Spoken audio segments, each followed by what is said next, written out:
You want my advice? Stop drinking alcohol. Stop partying and doing drugs.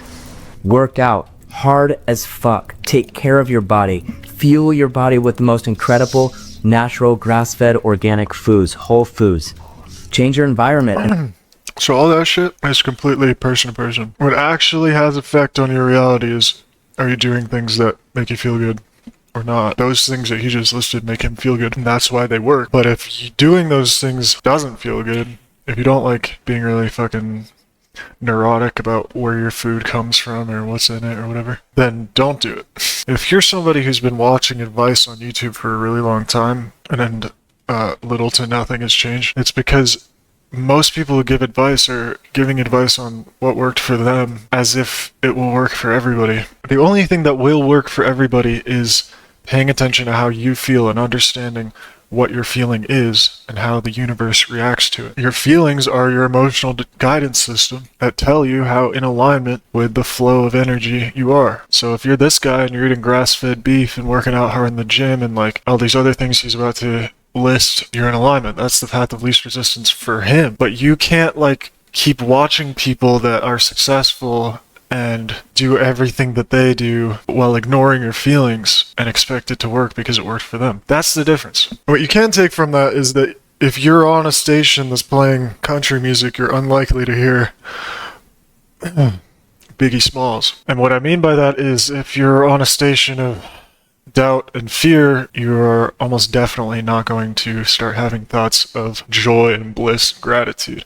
Which is why, again, one of the biggest like bullshit advice I think people give is like gratitude without really defining what it is, like saying that you can do specific things that will automatically make you grateful. Most of the time can work. If you write down things you're grateful for, you're likely to get into a state of gratitude, but it's about the emotion coming first. If you are not feeling anywhere near gratitude, you can't teleport there. So if you're helpless and depressed and desperate, you can't just start listing things that you're supposed to be grateful. You don't even have access to things that you feel grateful about because you don't feel grateful. It is totally a mistake to assume that there's like specific actions that you can take that some other guy took that will just automatically change things in your life without encountering the actual thing that's causing things in your life to happen, which is the law of attraction. And the primary access point to the law of attraction that you have is your thoughts and your feelings. You have to start there no matter what. So it's not really about specific habits or surrounding yourself with specific things or following a specific religion or believing in a specific routine. It's about starting internally and becoming aware of your state of being as much of the time as possible, and then building whatever the fuck habits you want. Anything that feels good will work for you. The number one thing I look at when I see shit like this, here's Neville Goddard, right? This guy spits almost nothing but facts. This video has 1.6 million views.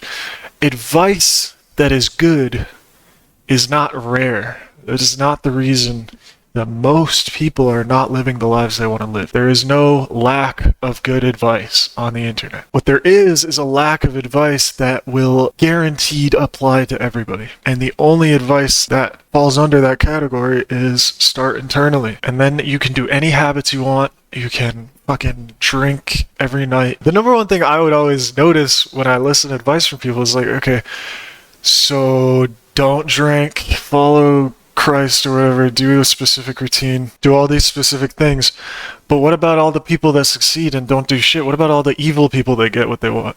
What about all the people I'm supposed to hate that are succeeding and happy in life and get what they want and don't do any of that shit? What about all the people who are like Wiz Khalifa, who's just rich as fuck? He's smoked more weed than any other person in history. About like Togi, who just gets blackout drunk and gambles and then wins millions of dollars. These aren't exceptions to rules.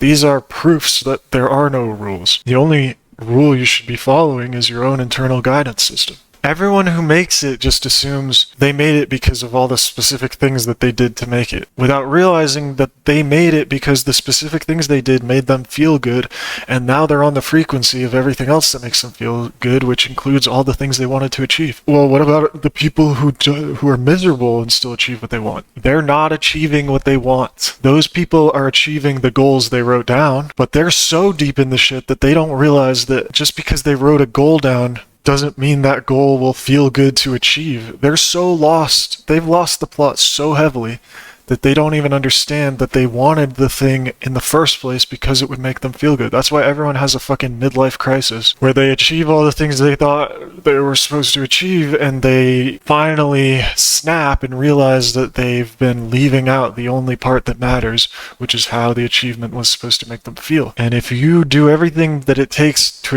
achieve a specific thing, but it makes you miserable, you might get a specific dollar amount or some type of status, but it's not going to come with the feeling that birthed that desire in the first place. It's not going to be the whole of what you want. It's not even going to be close.